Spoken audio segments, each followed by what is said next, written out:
The name itself shows it is a detective story. Now I'm going to explain the story for you. We will carefully follow a reading of this unit and then we will play a reading of this unit for you. Afterwards we'll see in detail. Now I hope you all enjoy and you all are ready. Here is a boy. His name is John and he has a friend named Billy. He just stood looking up and down the street. He was unhappy because his friend Billy had gone to the dentist with his mother and John could not think of anything interesting to do just by himself. So he pulled down the zipper fastener of his jacket. As he did so, his fingers touched a metal badge pinned inside the jacket and his face brightened. On the badge was written Detective number 30. So I'll play the detective. John said to himself, I'll follow a thief. I can do that by myself. But who is there to follow? Just then he noticed a car parking by the side of the road and he saw a man getting out of the car. Now this was something. The man waited for a moment, then walked up the street towards the small shop. John followed him and when the man entered the shop, John was just close to him.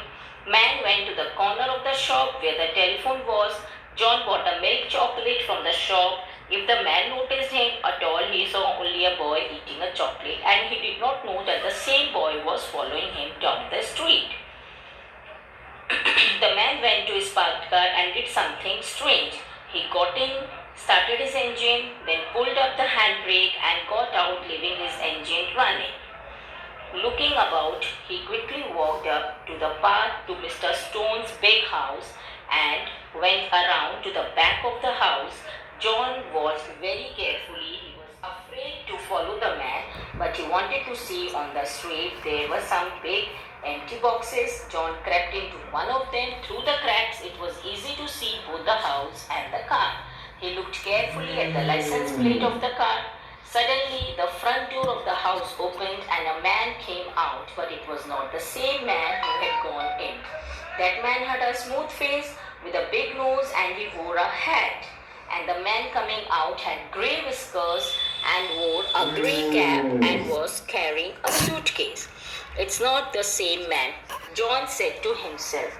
But just then the man passed close to his hiding place. John looked closely at him and he was very surprised.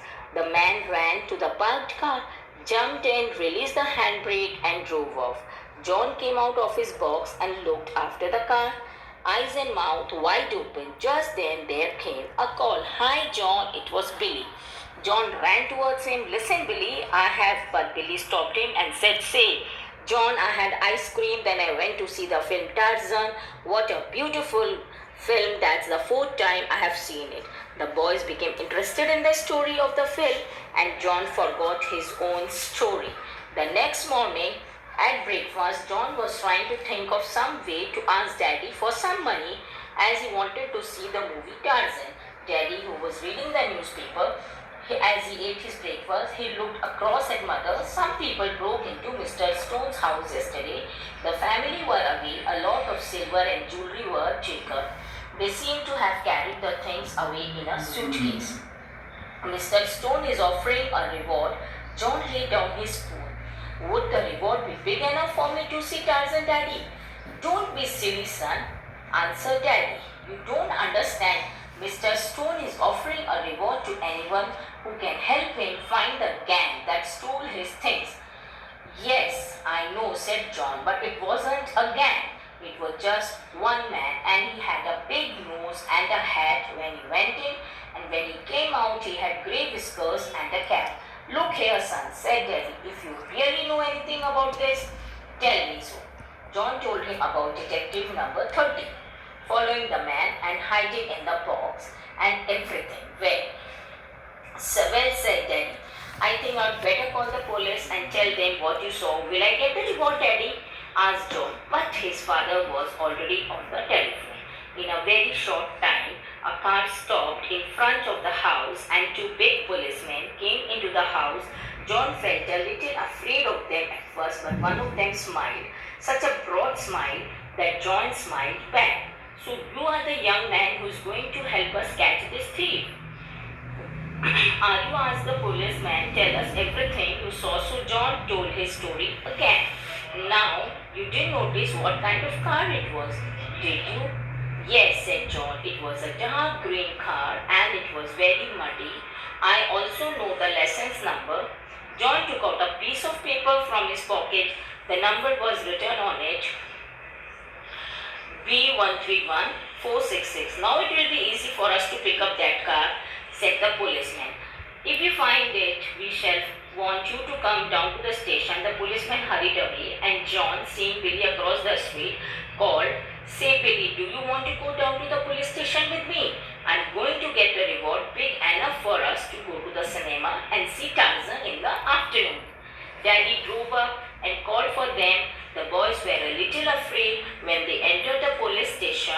An inspector was sitting behind a desk. There were half a dozen officers in uniform, and at one side stood a few other men. Which one of you boys is the detective? Asked the inspector. We both are, answered Billy. That is not real ones, of course, but play ones. John is number 30 and I am number 18. But it was John who followed the man yesterday. Well, John, said the inspector, look at those men and see if the man who followed yesterday is there. Yes, he is, answered John. Is it that man? So, with a big nose, so that's a man who followed, is it? But you said the man who came out of the house had grey whiskers and a grey cap. Yes, he did, but they are the same man, said John. But how are you going to prove it? Now, man, how are you going to prove it? Is the man, he's the same man. His car was stolen. Now, later he found John grew suddenly